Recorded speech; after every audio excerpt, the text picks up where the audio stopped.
What? What is happening?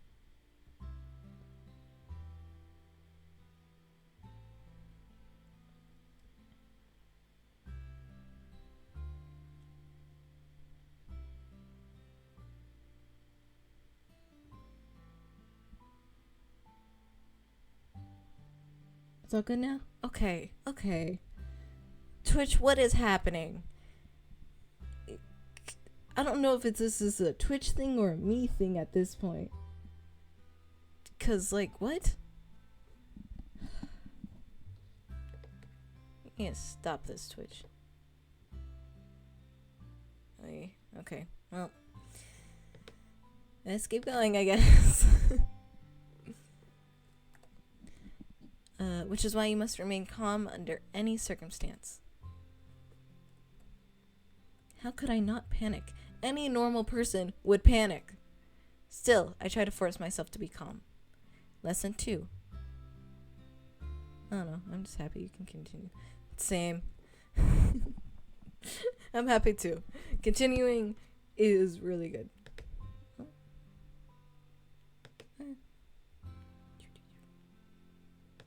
Okay. Enemies will often let down their guards when they think they have the upper hand. Catch your opponent off guard by remaining calm and locating this weakness with your senses. I try to calm myself as Claude instructs, and I feel it is a bit easier, but only because I know it is Claude. In opening, I move as quickly as I can, stepping forward so I can swing an elbow back into Claude's stomach. Before that happens, Claude has me pulled back to him, closing whatever distance I had put between us. In the process, he moves his hand from my eyes to my mouth. I can once again see the forest, but my words are muffled beneath his hand. Another thing to remember, you won't always be able to catch your enemy off guard by throwing punches or hits at them. Your opponent will usually be stronger than you, Melody. Remember what I said about a weakness. Enemies will often let their guards down when they believe they are winning. Just like I have. In opening. A thought occurs to me and I glance around and then down at Karma's bandaged hand. Oh no. Karma's bandaged hand is over my mouth. Is this an opportunity or a trick? Oh no.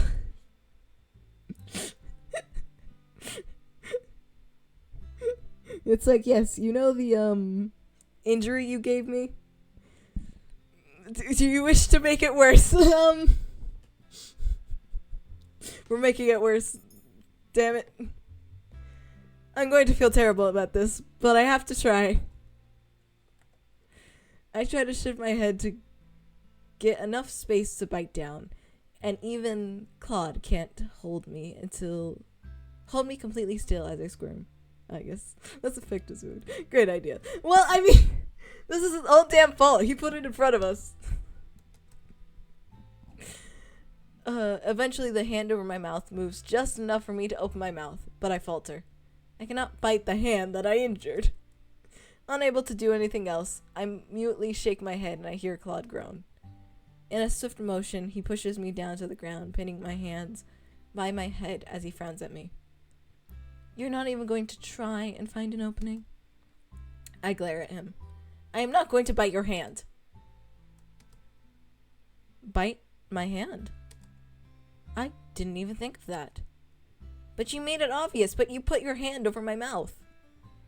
I meant for you to try moving my hand. Pushing back a person's thumb usually causes their grip to loosen. Oh shit.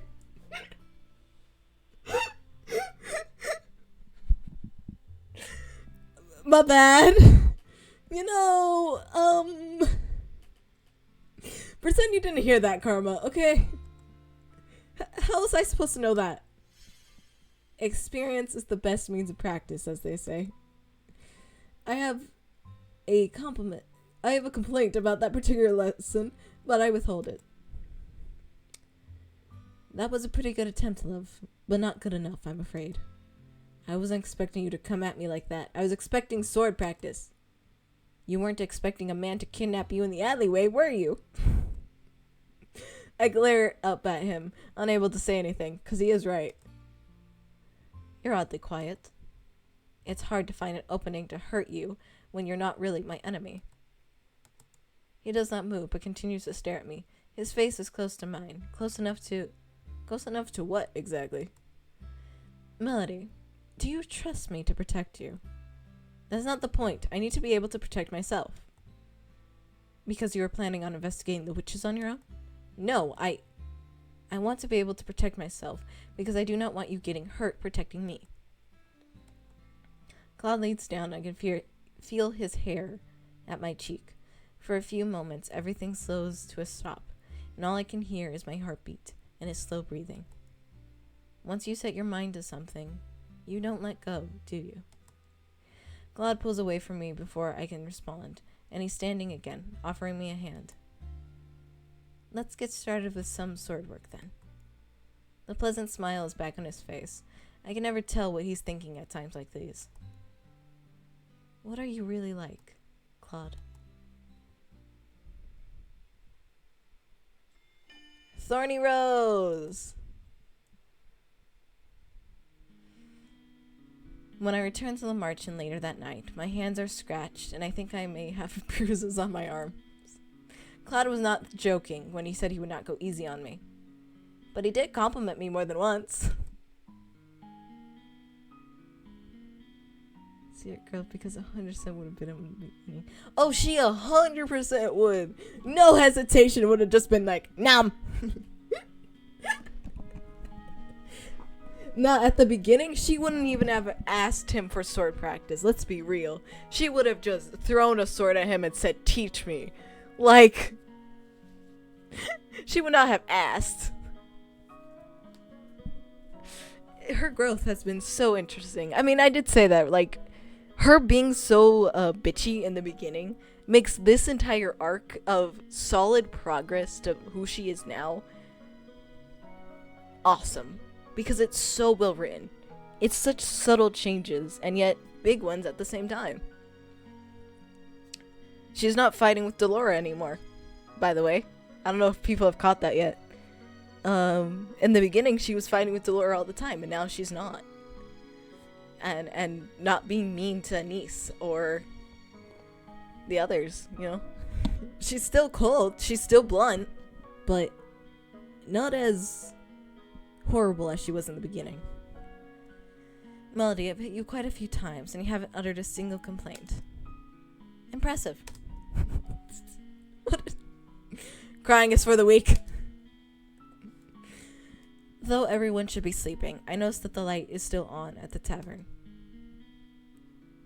I see Julian and Garland up and at a table, speaking with each other and laughing. If Claude had come back with me, he would be happy to see this. You two are still up. They are not even surprised when they turn to face me. Good days like these are even better when stretched. I haven't been off duty in a long time. Did you two have a good time tonight? It was great. Garland knows these little places in town that I've never even heard of before. I noticed that Julian is even more energetic than usual, her smile a little wider than normal. I wonder if she's drunk. Still lacks social clues. I'm going to get another drink. Another drink? Garland leans toward me, his voice hushed. We already brought a replacement bottle when we were out today. We would never take anything from Marchen without money. Right, is Julian drunk? Oh no, princess. Tipsy. It's like a buzz. It fades a lot quicker. Oh. Julian and I watch... Sorry. Garland and I watch Julian as she refills her glass at the bar. I have to thank you, princess. I never would have asked her out if you and Karma hadn't insisted on it. So you told her. Garland looks at me with a pleased smile. I'll take that as a yes. She didn't really realize until much later. I just asked her out for food, and she thought that was all it was. Maybe Julian really did need to be told bluntly. What happened?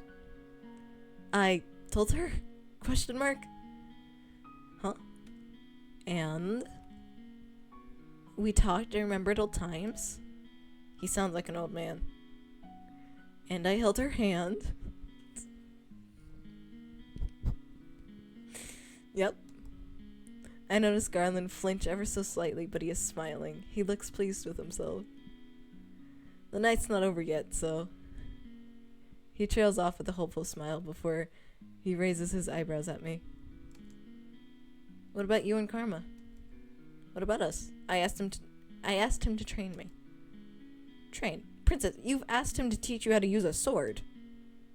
What's this? Our princess is gonna pick up a sword? Julian returns to the table, but I am too tired to properly join in the conversation. I should leave them to their conversation and head to bed. I need to get some rest, and if I want to start practicing at night. I excuse myself and head upstairs.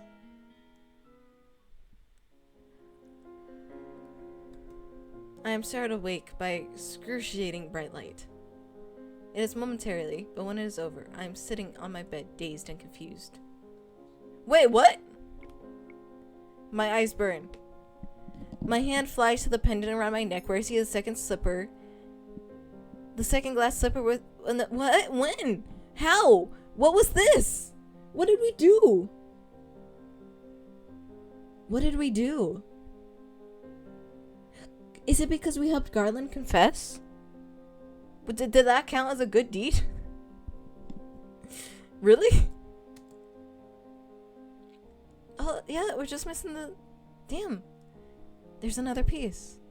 But when did I do another good deed? I grasp the necklace tightly in my hand as I make my way to the tavern. Everyone is doing pre-morning chores when I get to the tavern area. I notice Karma glaring off into space, and then not far from him, the two knights. They haven't been up all night, have they? I make my way slowly over to them. Even back then, you were some kind of shadow, weren't you?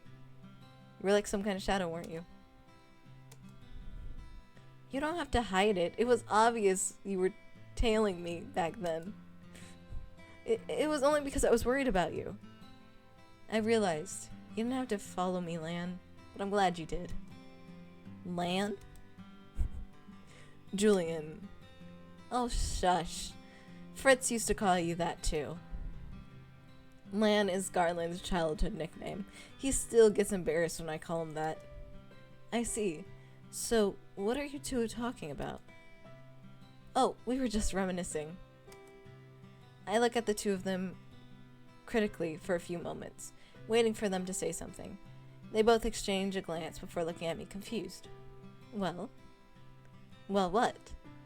How did your date go last night? Garland makes a sound and turns beet red. Julian's eyebrows quirk, and then she laughs. Oh, that! It went well. So well, in fact, you can see that the two of us are still very much enjoying each other's company. Julian is usually busy taking her rounds around the marchand with a scowl on her face. She looks happier being here with Garland, more relaxed. You might even say that we're dating.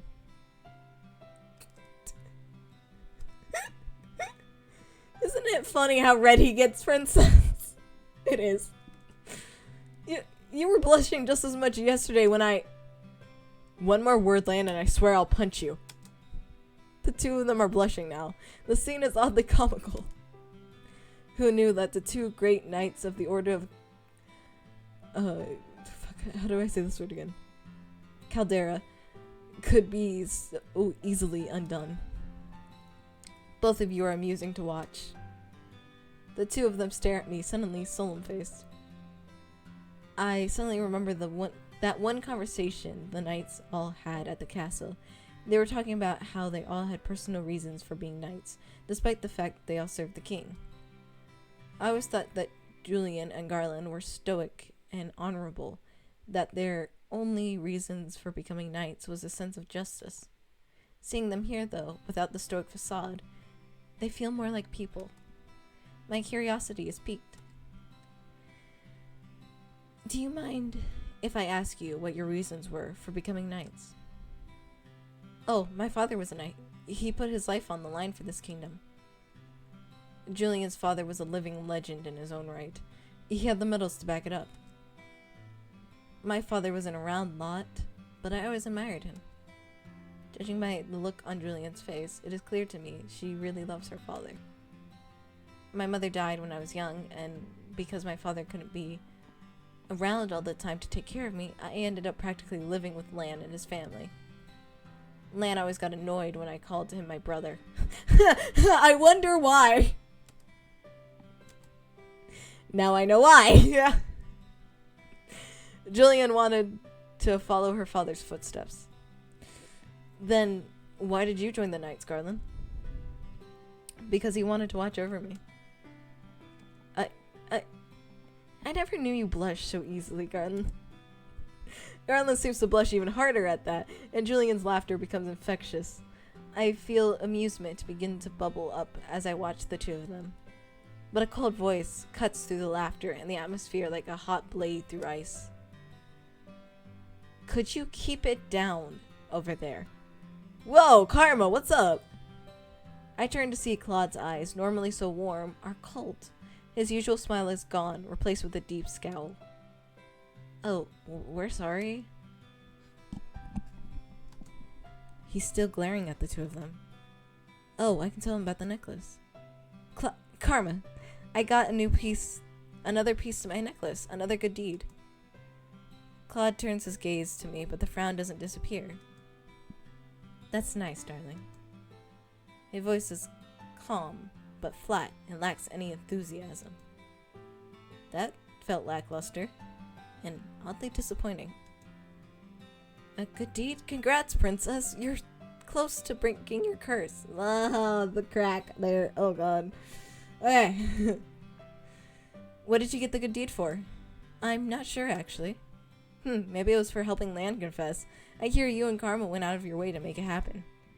That happened yesterday, though. Wait, what? That happened yesterday, though. Maybe the magic was waiting to see what became of Garland and I. Claude makes a dismissive hand gesture from his table, frowning. If you two insist on being so affectionate, you should get a room. Affectionate? Julian's smile has faded away into a dangerous scowl, where Garland looks confused. Julian looks notably irritated. The shadow is still there in his face. Oh, this is it. So, this is the question where I first fucked up and I got the bad end. Because I was like, the smart decision here is to comfort him, right? Because I'm a people pleaser. No, he's being a bitch. Scold him. It doesn't matter if something's bothering him. It isn't like him to be so rude. Irritation is no excuse for rudeness.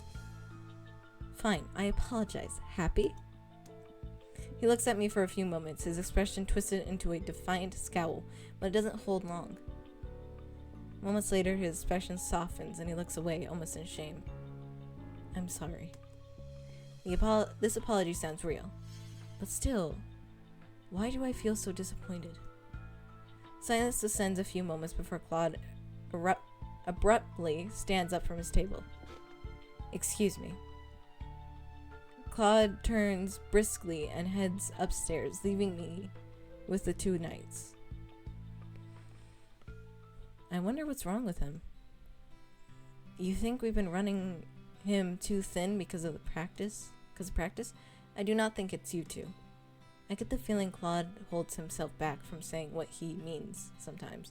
Sometimes he acts strange, distant, and recently he's getting more and more moody. Princess? I look over at Niece, who is smiling apologetically. Sorry to interrupt, but Mr. Broom is getting kind of restless. Time to sweep, I suppose. Well, maybe cleaning will help me get my mind off of things. The rest of the day goes by slowly. I'm stuck cleaning most of the day and then serving later. At one point, I speak with Delora about the knights that attempted to kidnap me, and she tells me that she and Parfait are meeting later to discuss their suspicions. I still do not understand what their suspicions are, when Sir Alacaster couldn't possibly know who I am. Fritz, man! My hands are sore by the end of the night, but I feel like I can practice with a sword. I notice that both Julian and Garland look restless too. Garland eventually leaves for patrol, and Julian remains at the table, deep in thought. Looking deep in thought, I do not want to bother her, so I decide to try and find Claude. I go to his room, but I find the door is locked. Claude, Karma, are we training tonight? No answer.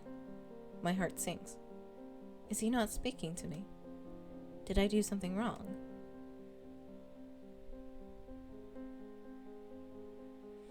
For days, Claude stayed in his room, only leaving when he had to be on patrol. A few times I saw Parfait go into his room, but she refuses to talk about what is bothering him. Why is he being mean?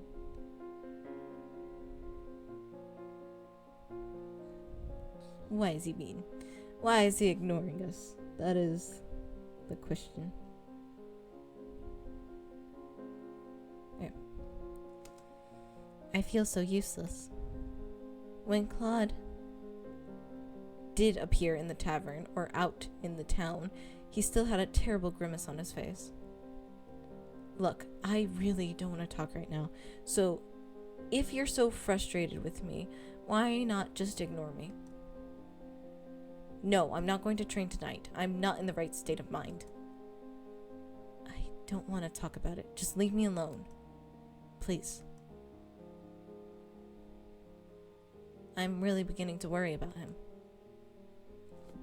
I would too. What the hell is happening? Today I am in town running errands with Waltz for Parfait.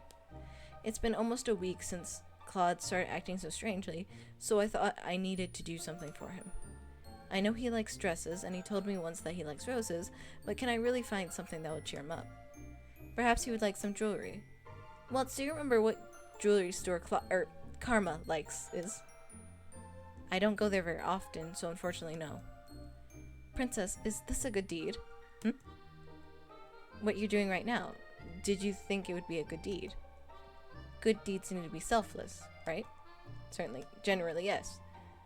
I doubt this would count as selfless. I am doing this to cheer Karma up. That sounds pretty selfless.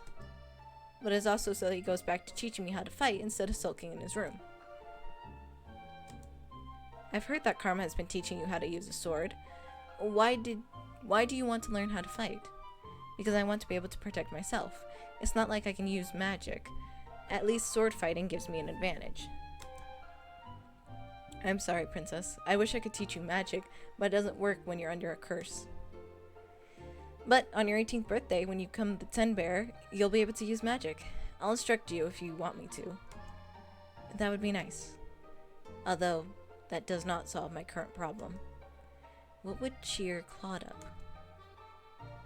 Waltz starts chuckling beside me, and I turn to look at him in confusion. Karma's important to you, isn't he? He's my partner, and he's helped me.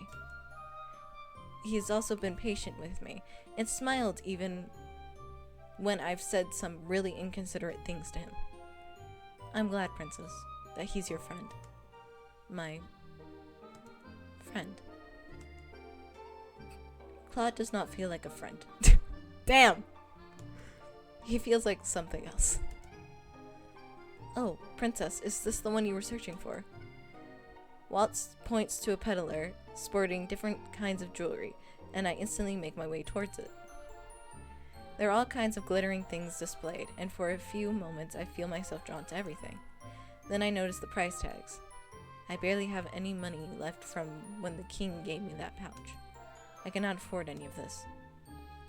Maybe we should do our errands first and then look for a gift. Maybe we'll find something as we look through the stores. But if I don't get Claude's gift today, I might not be able to give it to him tonight. Princess? I feel like we should do the errands first, because technically that's, in our contract of our room and all. And besides, we'll probably maybe find something cheaper later. Waltz has a good point. We might find something while we do the errands, and then can get them out of the way. Besides, it's not right for me to put Claude above everyone else. We spend a few hours gathering supplies needed for Crystal. tavern, and only then do we start looking for Claude's gift. Princess, I can hold more of those bags for you. It's fine, I'm used to carrying a lot of bags. Does Karma make you carry them around? Yes. Princess, you should really tell him off. He does a lot of other things for me, but next time I think I will. So long as he gets out of his room sometime soon. I really hope he does. Hold on, I readjust.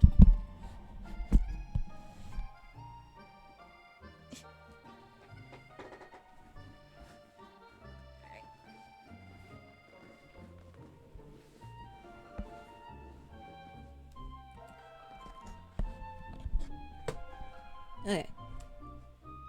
Here we go. Hey, Princess. But now the problem is finding something that he'll like. What does Claude like? Princess! There's no reason for you to shout. Walt shakes his head at me, but he's smiling. Let me offer you a deal. A deal?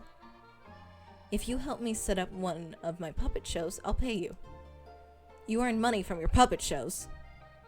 I get tipped. So, what do you say? I won't go easy on you, though. Yes, I'll help you. Why do you seem so surprised? I was just thinking that everyone's right. You've really changed, Princess. Maybe having Karma as a partner really was a good idea. Being partners with Claude may have changed me for the better, but I doubt I've done the same for him. I'm sure Karma would be happy that you were buying him a gift. Receiving gifts from admirers isn't the same thing as you getting him something. He receives gifts from admirers. For a few moments, I think about the women who chased us in town a few weeks ago, and I feel a little unpleasant stab in my heart. Small things. A man will treat him to dessert ever so often. I saw a lot of it when we did errands together. I always make Karma accept those gifts without killing the man. You cannot kill him just because he wanted to give you a gift. Watch me. Killing the man. It's dramatic, but sounds like Karma. He punched Rumple when he asked him to marry him, joke or not. Karma wears his disguise to be convincing, but then gets angry when people fall for it. He's still very much a child. You know how he is. He doesn't like being flirted with. Waltz, do you know anything else about Karma's curse? His curse? He never really talks about it. Claude may be more stubborn than me if he's not letting anyone help him with his curse. Waltz and I continue our search for a gift. Waltz tells me I can look for something a bit more expensive and that he'll put me to work on another day by helping him with his puppets. I return to the jewelry peddler we found earlier. Hello, madam, sir. What can I help you with today? Do you have any sort of rose-shaped jewelry here? The man refers me to a box of many different rose-shaped earrings. He then shows me necklaces, and I realize belatedly that it is as if I am searching for something for Miss Karma, not Claude.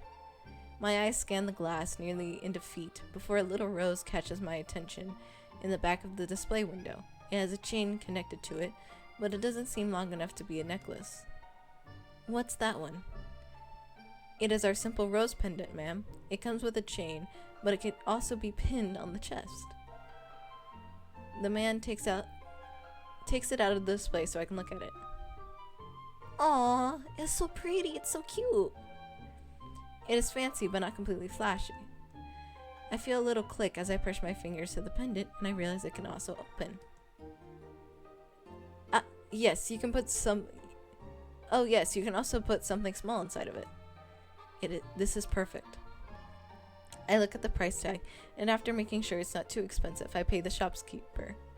Waltz pays him the additional fee, and then we head back to the merchant together. When we return to the merchant, I go to my room and tuck the locket into the drawer before I head to the tavern to finish the rest of my chores. Just as I expected, Claude is not downstairs today either. Julian and Garland have been taking to training with each other, though they seem agitated that Claude is not helping them.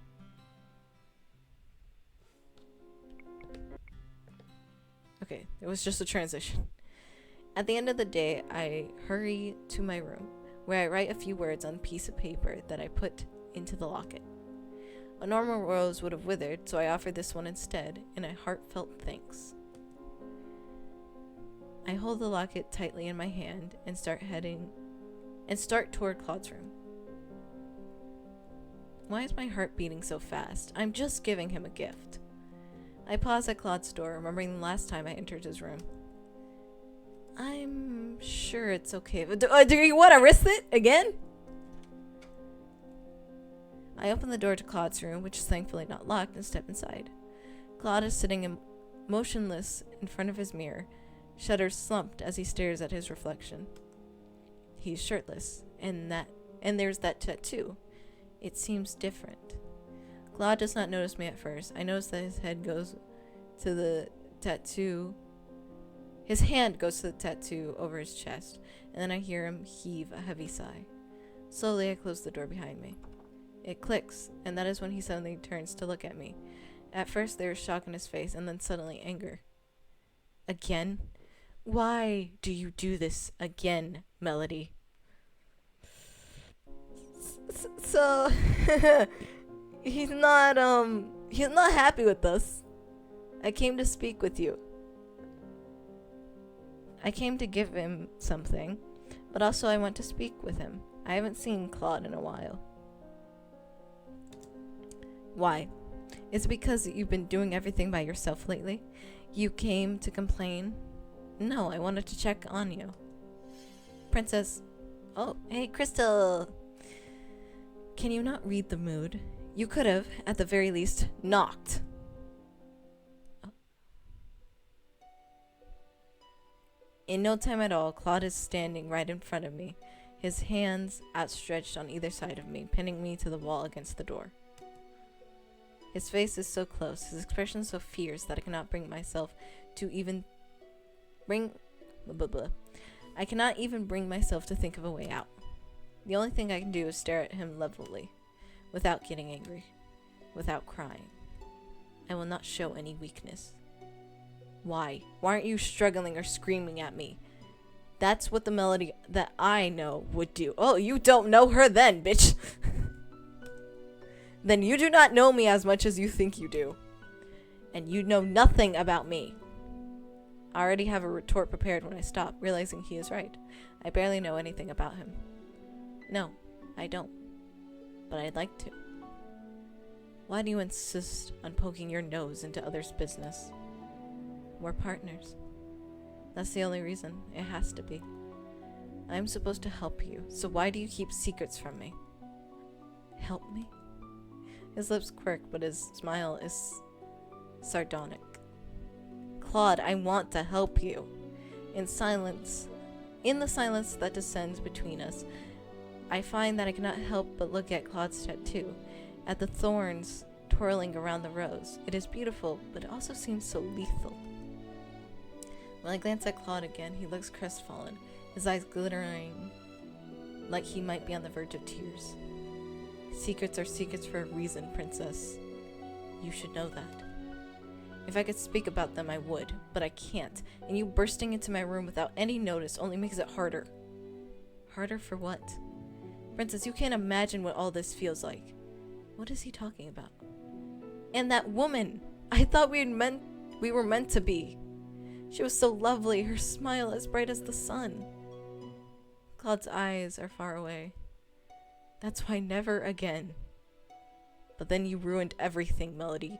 You cut me down like... I push my hands against Claude's chest, catching him off guard and forcing him to stumble back. I cannot take any of this. If I ruined everything, then I'll just leave. You can have all the time in the world to yourself then. The locket I brought for him burns in my hand, and I end up throwing it at his feet. Melody, wait. I ignore him and run from the room. When I return to my room, I lock my door. I feel too hollow inside for tears. It hurts to breathe when I think of Claude.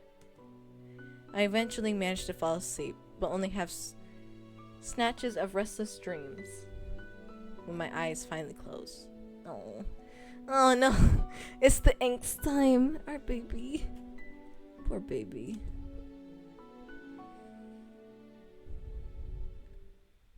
Oh no, not this bitch. No. Of course she shows up now. Mother, are you and father in true love, like the fairy tales? I thought I forbid you to speak of fairy tales. Have you been reading them? No, Mother. I overheard someone in the palace talking about them today. Then I shall find that person and make sure they know what an appropriate topic of conversation in the palace is. But Mother, the true love and fairy tales sound so nice. Do you think I can fall in true love with the prince? Dearest one, true love like that does not exist. But the love between a mother and her child is the truest kind. It cannot be replicated by anything else. All other kinds of love is an illusion. My love is all you will ever need. Do you understand me? My heart. Yes, Mother. Fucking bitch. No, the lost prince. Oh. Keep your stance straight, princess. Julian gives me a warning, but too late on purpose. I can see the smile on her face as she effortlessly slides past my defenses and taps me on the shoulder with her wooden sword. I got you. Again. For the last few days, I've been practicing with Julian and Garland because Claude still hasn't come out of his room. The knights offered to train me, and right now they're teaching me about ways to hold a sword. This is slow, but Claude did tell me I wouldn't be able to master the sword so quickly. Claude. He made me so angry that one day that I could not even properly give him my gift. And yet I still feel sad that he is not here teaching me himself. Come on, princess, focus. I jolt out of my reverie and nod at Julian. Okay. I ready myself for her next strike and once again get tapped, this time on the hip. Garland takes over after Julian. We do rounds where I try to hit them with certain strikes. Both are good at teaching, but it does not feel the same as Claude's instructions. His lessons seem less like they were out of a book. Don't worry, princess. It always starts out slow. Lan was just as slow at training, but look at him now. Garland whips his head around in Julian's direction, his face turning deep red. Julian, that nickname. But you're so much fun to tease, Lan. She beams at him and then laughs at his embarrassed face. Our practice goes on for a few more minutes before the knights tell me to wrap up for the night. I think I'm going to stay out here for a little bit.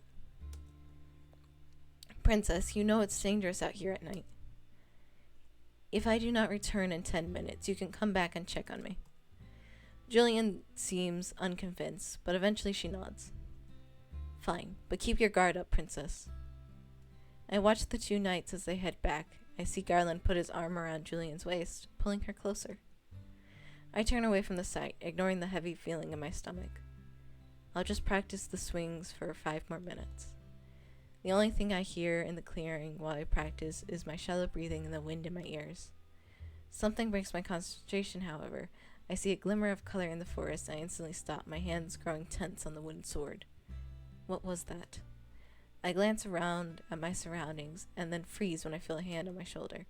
I can feel someone's breath on my neck. This feels familiar. Is this Claude? Do you want to take that risk?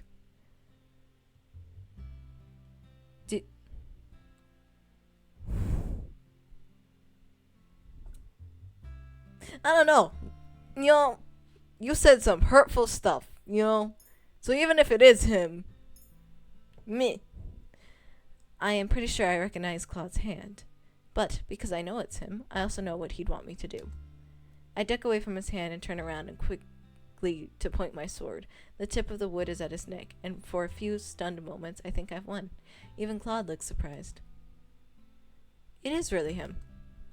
But then Claude's hands are moved, and he has one hand over my wrist and the other on my sword. Good, Melody. You realized you had an opening. But you broke your concentration. Crystal! Claude. Claude removes his hands, allowing me to lower my sword. I'm sorry, Melody. I feel my breath catch in my throat, And when Claude holds out the rose pendant I got for him, I feel my cheeks flush. It's pretty. You accidentally left this beautiful thing in my room when I came to return it. Return it? Yes, you left it in my room, so I thought it was appropriate to bring it back to you. Does he really think I left it there on accident? Why would I leave it in your room on accident? What? I brought it for you. I wanted to give it to you, but you're acting so strangely, and... Claude's eyes widen, the surprise clear on his face. Melody, you bought this for me? Why does he look so shocked? Claude looks at me in awe for a few moments. His eyes go back down to the locket. He traces a finger around the intricate shape, his eyebrows slowly furrowing. Whatever. It's to thank you for everything you've done for me.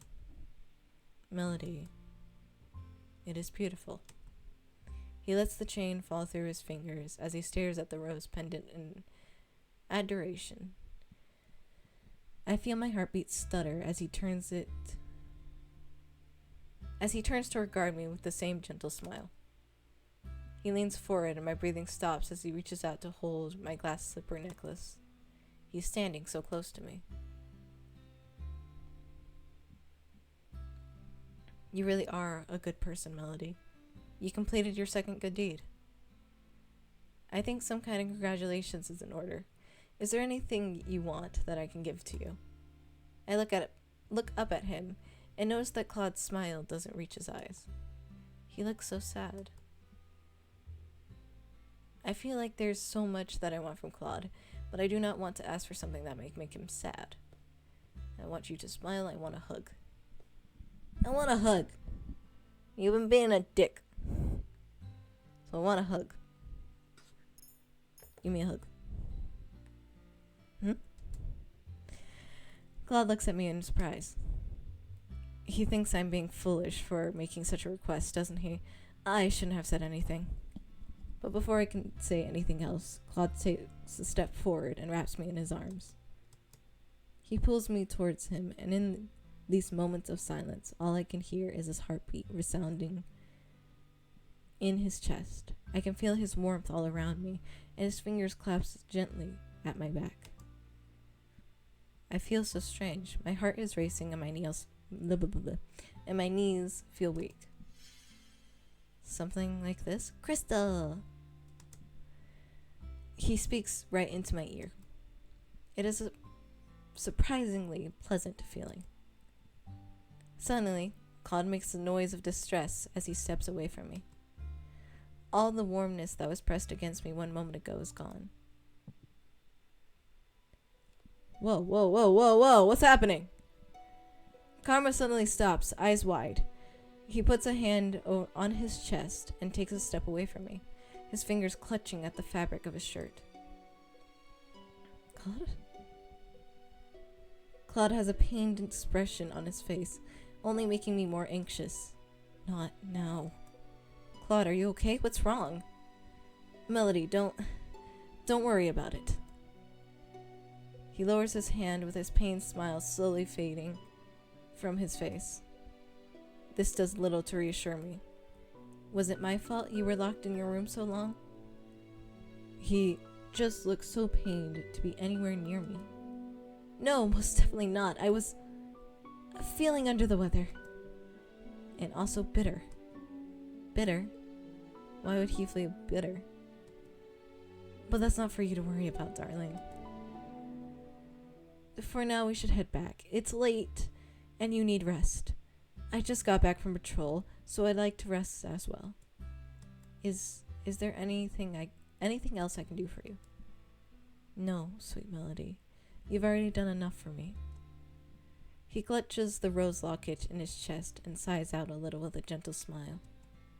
This smile feels more real to me. This is a beautiful gift, and I will treasure it always. Thank you, Melody. Now, shall we head back?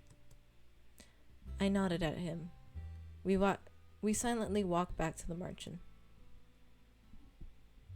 When we make it back to the tavern, I feel tired, but also lighter than I have for weeks. Claude wishes me a good night, and before slowly walking off to his room, holding the rose locket I gave him tightly. Today I am walking around town to do some errands with Claude. It has been quite a while since we've done this. Though we are here to run errands, there is also something else that drew me to town today. Yesterday, Waltz came back to the market and told us of an announcement the king was making today.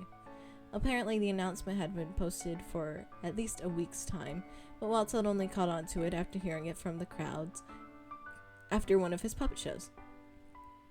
I'm not sure what this announcement entails, but I feel like I need to see the king make it with my own eyes. I can see more people milling about than usual, which means most of them are waiting for the king to speak. I have a bad feeling about this. It is not strange for the king to make announcements, but this feels so sudden. And with everything else that's happened to me, I feel on edge. Wow, Melody, you made those bags sound a lot lighter than they'd actually be. Stop complaining, Miss Karma. You get valuable experience out of carrying bags. Seeing Claude complain is amusing, especially since I know he can handle the load. I feel like a servant. What does that make me when you made me carry all those bags before? An assistant? I roll my eyes at him. We're both working at the Marchen, you know. And then a thought strikes me. What do you even do at the Marchen? Claude looks surprised at my question, but then he quickly smiles at me. I train the knights, of course. I also attract customers with my beautiful reputation. I start laughing and Claude's face flushes. Darling, I get the feeling you're laughing at me. I wonder. We finish up the rest of our errands and then sit down in the town plaza to rest. Claude leaves briefly and returns with a slice of cake for both of us to share as a snack. I have a lot of things I want to ask him, and now it feels like the right time to do so. May I ask you a question? Of course, darling. Anything. Do you enjoy dressing like a woman? I don't mind, really. I appreciate the beauty in anything. You girls get to wear quite an assortment of lovely dresses and makeup. It's quite beautiful. I feel more comfortable in my own clothes, but I do not mind dresses. I guess if you had to wear a dress for so long, you'd get used to it. I have another question. And what would that be? When I was in your room the other day, you spoke about a woman. Were you talking about the witch who cursed you? Oh no, the woman I was talking about. He suddenly goes silent and lowers his head. His expression fades into something more melancholy, and I feel my heart lurch. Maybe I shouldn't have brought this up. To my surprise, Claude continues talking. Shortly after I came to Angelia, there was a woman that I met whose smile was more radiant than sunshine. She was beautiful, and when she laughed, everything felt right about the world. Hearing him talk about her makes me uncomfortable. Am I jealous? Yes, Melody, you are. Claude watches me quietly, as if he's measuring my expression. Eventually, he goes back to speaking. I knew her for many months. Time passed, and I thought we were truly in love, and then He goes silent for a few moments, his eyes distant, his expression pained. Well, some things happened, and I realized she only loved me because of my curse. She was only drawn to me just as any other woman is. She seemed so genuine in comparison to the other women, but in the end... Claude trails off and lets out an exasperated sigh. You were truly in love with her. I was. I've dated many women, but I've never fallen in love with someone who has honestly loved me back. So then the last person he loved was that woman. Claude looks at me, and for a few moments he does not speak. Melody, do you mind if I ask you a question? No, I do not mind. Have you ever loved anyone? My mother, of course. God damn it, Melody. I was referring to romantic kind of love. Romantic kind of love. What does that kind of love feel like? Allow me to enlighten you. He smiles at me, and is surprisingly genuine. It can feel simultaneously like floating and seeking. Your heart stutters, and you worry about small things, like offending this other person in some way. You wonder if they'll like what you're wearing, or if they prefer a sandwich to a casserole when you treat them for dinner. Damn. You begin to find beauty in all the things that they do. Their presence makes you feel complete in a way you never thought of before. You try to imagine a life without that person, and you find that you cannot. To even consider such a thing is painful, so much it feels like it might break your heart. God continues talking, but my mind is already whirling. Though he phrases things in a way that feels unnecessarily dramatic, I feel a twinge of familiarity. The things he's describing. Those are the things I feel when I am with him. Before I can say anything, we hear the sound of hooves, and both of us turn. I can see the precision of knights along with the king on his horse. He normally rides into town like this, but today he is not smiling, and there are way too many knights riding with him. Is that Sir Alacaster? Let us go find a place to stand and watch. As you wish. Claude walks with me into the crowd gathering around the king, and we find a spot to spectate at the very edge, closer to the alleyways. My beloved citizens of Angelia, I have come before you today to make an important announcement. Ever since I was given this crown, I have sworn to live my life for the people, and to rule in all fairness, so that our kingdom could enjoy great peace. The crowd breaks into applause. I stare at the king, an uneasy feeling in my stomach when I notice that there's sadness in his eyes, though he's smiling. Then I notice Sir Alacaster appears to be hiding a smile. I do not like where this is going. The king's speech goes on for long minutes after that, with him detailing the commitments he's made, the goals he's set, and finally his love for the people. The audience around us claps and cheers, but Claude and I are silent. Something is not right. I nod in response. To this day, I keep this promise. I would never break this oath, for it is the foundation on which I rule. The audience claps again, but I am silent, watching the king intently. Unfortunately, the unwelcome news that I bring you today gives me reason to hand this foundation over to someone else. Wait. What's going on? Hold on. I've fallen terminally ill. The king's proclamation is met with shocked and angry chattering from the audience. I cannot hear anything that's being said over the cacophony of voices, but I know the audience is dissenting. Essentially, they're upset. I stiffen as I stare at the king. He is lying. I can tell by the firm set of his jaw and the way his eyes flicker across the crowd faster than they ought to. The king has lied to me so many times before that I can recognize when he does it. I know this is unfortunate news that must come as a shock, but this is an illness for which there is no current cure. As for the question of my successor, he trails off for a few moments, and I think something in his eyes that hints at urgency, but I'm not sure why. Crown Princess Emily is unmarried and still too young to rule on her own. I feel pang of irritation and confusion. Another lie. Emily could rule just fine with the help of Sir Mythos and the others. After much thought, I've come to the conclusion that our kingdom, which is still currently faces danger from the witches, is best put in the capable hands of the commander of the Order of Caldura, Sir Alacaster. Oh shit. What? I cannot hide my shock. The rest of the audience reacts similarly. Their sudden outburst a testament to their confusion. I will be providing support and assistance from the sidelines. I cannot, in all good grace, continue to wear this crown when I know I cannot serve my people the way they deserve. Simply put, I believe that the witches have gained more power in the recent months, and that Sir Alacaster is best suited to deal with these conflicts. The fairy tale curse runs more rampant these days, and there have been more reports of incidents involving magic. The mummery continues, except now the folks sound panicked. This cannot be true. I do not miss the reluctance in the king's next words.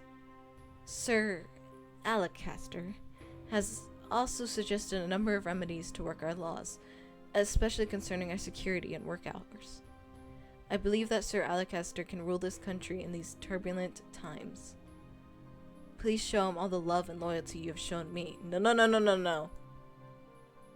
That bastard. Claude has a foul expression on his face, and his words feel heavy even in a low whisper. I know the king. He takes every duty upon himself, and would never hand his crown to someone else.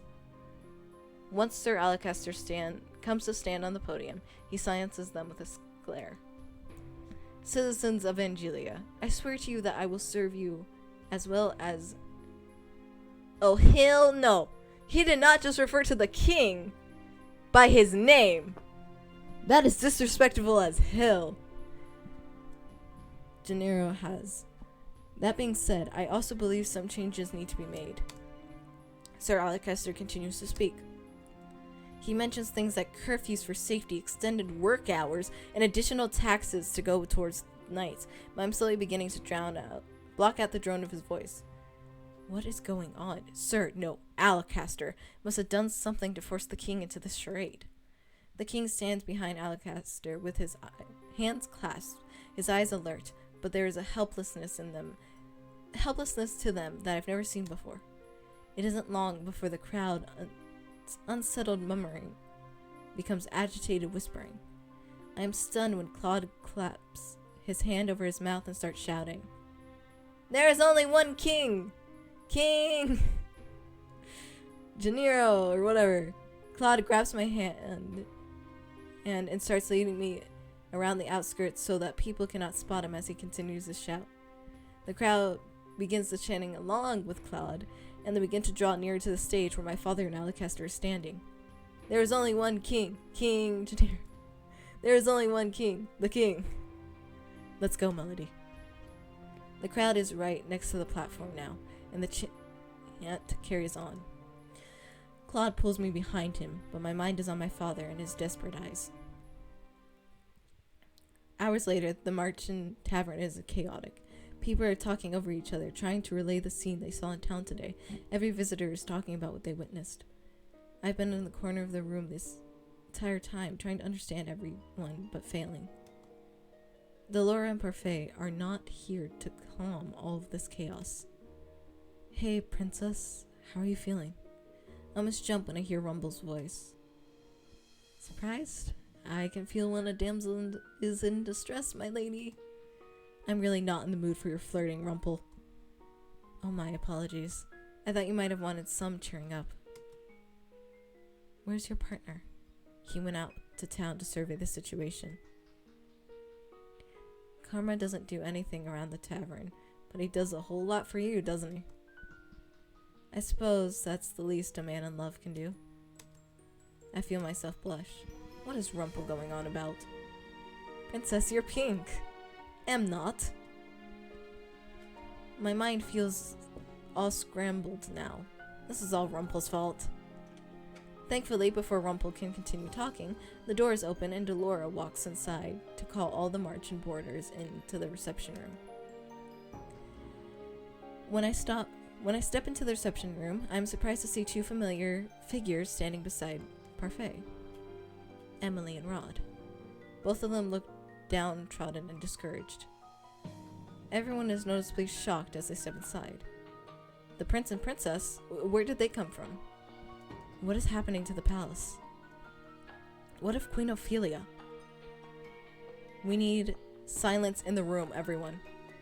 Delora raises her voice, effectively causing everyone to pause. She glances at Parfait, who nods and then turns to look at Rod and Emily. Princess Emily, if you would tell everyone what you told Delora and I. The room is unnaturally quiet as Emily begins her story. She starts with the events of 1 week ago. In the middle of a family dinner, Alacaster burst in with soldiers and seized her, Rod, and Ophelia in front of the king. Sir Alacaster said if the king didn't hand over his crown, he would kill us. We had no idea a coup would be staged. The three of us were taken down to prison cells, with Ophelia taken to a separate cell. Sir Fritz helped us escape, but only just barely. Fritz, are you openly disobeying your father? Hell yeah, he is! That's our boy! I hope that he is safe. Alacaster wanted to kill the king. I'm sure that he still will. But he has no reason to. The king has already handed over his crown. I speak before even realizing. Everyone stares at me, including Rod and Emily.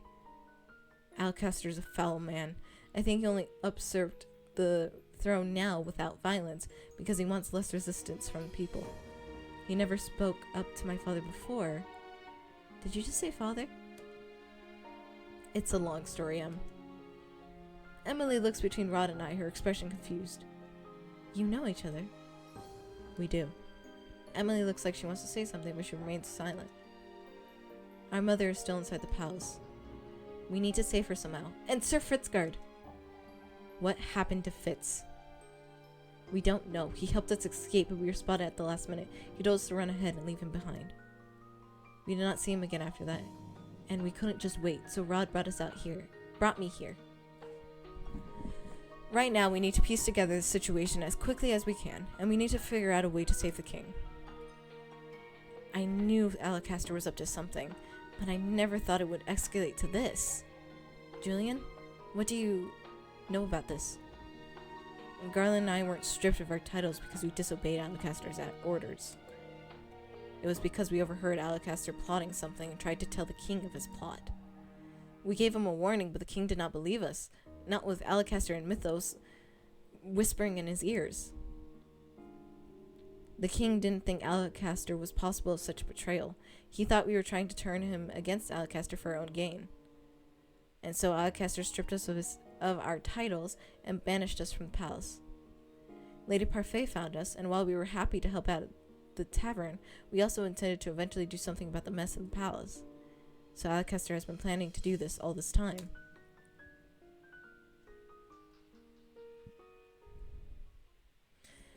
When we part for the night, Parfait and Delora take Rod and Emily to a room that they can share. It has been decided that they will be harbored here at Marchen, a place that Emily apparently knew about but never came to because she wasn't cursed. Well, Rod did say his family knew that he was cursed. I noticed Emily looking at me many times throughout the night, but she never asked me anything. The next few days are a muddled mess. Everyone is busy trying to find out what happened and what can be done to help the king. I'm sweeping the tavern half-heartedly one day, my thoughts on everything but my chores. Everyone's been trying to do something to help out for the last few days. Though I've gone on quite a few trips into town with Claude to search for information, I haven't been able to find much. I feel so useless. I'm finally on my break, so I decide to go into the reception room to rest. When I step inside, I notice Emily sitting on the couch. She waves me over as soon as she sees me. She hasn't really openly spoken to me since she's been here. Parfait and Delora have been trying to hide her so as not to cause a ruckus in the Marchen. Rumors are dangerous now. You're Melody, right? Yes. Rod told me about your curse. He said that you're the king's blood daughter. I'm really sorry. I am shocked at Emily's sudden outburst. What? I didn't mean to, but I took your place. How could I forget my own sister? We're not blood related. That doesn't matter. I would love you regardless. Emily was always trying to take me out and do things with me back when I was still in the palace. I distanced myself from her because I thought the king loved her more than he loved me. I still think that maybe he does. We weren't close. I'm gonna head off. Good night. Good night, Weave. Sleep well.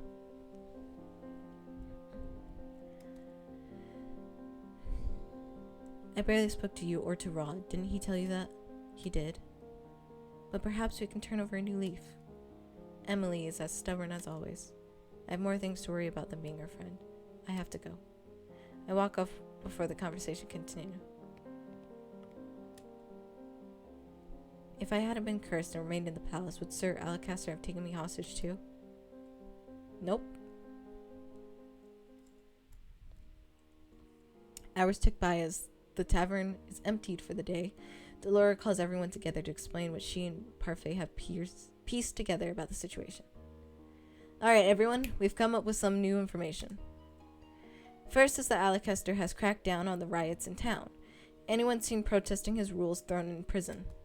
The king always valued the people's opinions. Alacaster does not want opinions. He wants to rule with an iron fist. Our patrols have shown that there is overall more security in the palace and around the town. They've been charged with keeping people quiet in whatever ways they can. As we heard from the prince and princess, things are most turbulent in the palace. The king is still alive, but it's unlikely if he will stay that way for very long. One thing is clear. Given Alacaster's motive to take over the kingdom, I doubt he will rest until the king is dead. The king's men have turned against him. Even if there is a loyal soldier still left in the palace, we cannot contact them right now. Rescuing the king and queen will be on us then. We just so happen to have people in this tavern that have a shot at rescuing them. Prince Rod has a key to a secret passage we can use to break into the palace. Secret passageway? But only the king and the commander of the knights have the key to that passageway, so how did they get a copy? Who's going to join us on this mission? Julian and Garland both volunteer immediately, followed shortly by Claude and Waltz. I'll go too. The room goes quiet as I step forward and volunteer. Princess, we can't allow you to put yourself in danger. I look at Claude, who's staring at me shocked. I took up the sword so I could protect those I care about. Princess, you don't have nearly enough practice, but I can help. I still have time to learn. I agree with Parfait, Princess. The palace isn't a place for you to try out your newfound sword skills. Then you may as well chain me up, because I refuse to stay here while you all go save the king. Princess. Well, she has been practicing with the rest of us. Don't encourage her, Julian. But it's not like any of us can stop her anyway. You're right, the princess is quite stubborn. Claude agrees with Julian, but I can tell he does not like the idea of me going along with them. If only we had time to get reinforcements from Karma's country. Karma's country? Oh yeah, Rumple. By the way, Karma's a prince. Brew. How is it possible that a Brew citizen can simply ask for reinforcements? Karma is the crown prince of Brew. There's some shuffling in the room as people gawk at Claude. Rumple, Anise, Rod, and Emily all look shocked by this revelation. You're the Lost Prince? Lost Prince. That sounds like such a tragedy, doesn't it? Anise suddenly looks distressed as she fiddles her thumbs. All this time and I never knew. I'm so sorry, Your Highness. There's no need for formalities, Anise. But I am the Lost Prince after all. I keep my lineage a secret because right now I am just a normal commoner. But you're the prince. How couldn't you still ask for reinforcements? Even if I did ask for reinforcements, I'm pretty sure they would never come in time. Besides, I can't go back to my kingdom yet. Cannot go back while he is still cursed. The conversation continues in a more solemn tone. Eventually, we start speaking of our plan to enter the palace. When the details are all finalized, I repeat everything myself to make certain that I know what is meant to happen. Waltz will lead us into the palace then, and then Julian and Garland will follow right behind him, watching for the most immediate enemies. Leave it to us. We'll deal with any resistance before it touches you, Princess. And Karma will be watching from back, along with Delora. A witch and a prince for backup. Delora smiles warily. Wirily? Whatever. Claude rolls his shoulders. I'd like to think of us more of the closing act. Though, if this all goes according to plan, we have no need for either the opening or the closing act. It is a small task force, which is better. Smaller, the better. The last thing we want is to be noticed. We decide to meet again over the course of the next week to finalize our plan and carefully survey the situation in town before parting. Claude is taken to training me, Julian and Garland at the same time. Just the other day, he had all of us attack him together.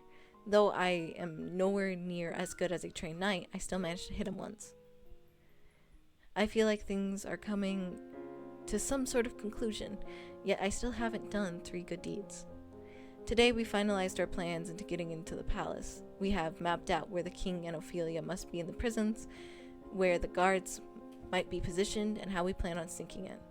I sit down on my bed and am out to lay down when I hear something. Hello, love. My, you're red. Were you thinking about me? I noticed that he has one hand on his chest tonight, but then he has been doing that more often lately. I noticed it I noticed it during practices and sometimes when I catch his eyes. Is he sick? Darling? I shake myself at the sound of Claude's voice. What if I was changing? You could have knocked. Well, you didn't seem to have a problem when you walked in on me changing without announcing yourself. Twice. That's different. He strolls inside and steps closer to me. He smiles at me mischievously. Oh, how so? Cat got your tongue? Claude shakes his head and his smile is softening. I really didn't mean to come in to disturb you. I just have something important I need to say to you. He kneels in front of me and furrows his eyebrows. Hi. I want to insist you reconsider going to the palace with us. As Parfait and Delora have said many times, it will be dangerous. Nothing you say is going to change my mind. I want to do what I can to help everyone. Yes, and that terrifies me. Terrifies you? If your stubbornness leads you putting your neck out there for someone, I would never forgive myself for your injuries. If you want to help me, stay here where you'll be safe. I'm not some damsel that needs to be protected. Melody, all I want is for you to stay safe, so that when we save your father, you can face him with a smile. I won't be able to face my father unless I am one of the people to save him. Stubborn as always. I sigh, irritation welling up in my stomach at the look at Claude's face. He's calling me stubborn, yet he's being stubborn about this. You've said I've improved with my sword fighting. You have. You've improved so much because of your resilience and drive, and because you're genuinely interested. It is because I have a good teacher. Your compliment is gentle music to my ears. Your compliments mean a lot to me, Melody. My eyes fixate on his soft smile and the gentle crinkles at his eyes. Our eyes lock, and for a few moments, I am aware of a slight energy between us. I glance away hurriedly, not entirely sure what would happen if I kept staring at him. My heart beats unsteadily in my chest. Earlier today, I comforted your sister when she started crying about all the things that happened in the palace. Emily, why would he comfort her? I saw her crying downstairs in the reception earlier today without anyone there. She is a rather sweet girl. I kept thinking that two of you are completely different. You are both strong-willed and stubborn, but she wears her emotions on her sleeve while you keep it all inside of you. I'm not hiding anything, if that's what you're implying. Mother always told me crying was weak. Claude stands up and leans forward. Before I know it, I am in his arms. Melody, I am always here for you. I feel flustered again and my mind feels foggy. I can barely comprehend what's in my mind or in my heart.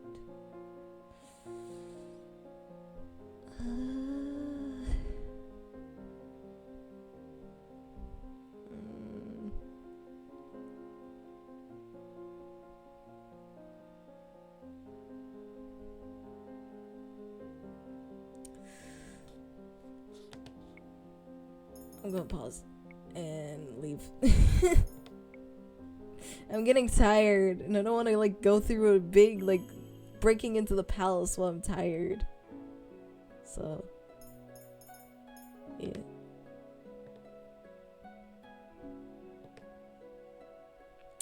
Well, that was fun. We learned a lot. That was very interesting. I'm tired now. I hope you all enjoyed. I hope you had a wonderful time. And I will see you guys Wednesday. If I don't decide to stream tomorrow. I'm debating it. I might not, though. I gotta do stuff tomorrow. But yeah, next Wednesday we'll be back. So, good night, everyone. Bye-bye. Sleep well.